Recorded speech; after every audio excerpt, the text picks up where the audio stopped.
believe in what you're going to recommend, that's the main thing. Because if you can exert your belief, then others will follow. I think it's always important to back up your decision making with clear facts. And not just go in sort of thinking, oh, this might work, this might not work. So a lot of what I do is based on historical information. We look at trends. We have a lot of measurements that we track, and they all form part of the decision-making process. So by having that confidence in our own data, then it's easier to sort of influence other people. All the algorithms in the world, all the smartest spreadsheets you could ever create really aren't worth a great deal unless you have the support of the other functions that you're working with.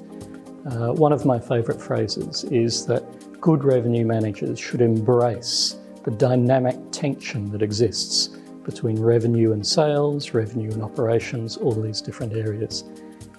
If you're comfortable with someone saying that, then you need to accept that the people skills required to resolve those dynamic tensions to achieve the optimal outcomes for your business.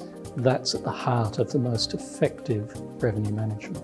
Revenue management is so important and needs to instruct what can be sold, when and at what price. So it's almost like the general manager has a revenue manager next to him or her initially, and then a finance director next to him or her afterwards.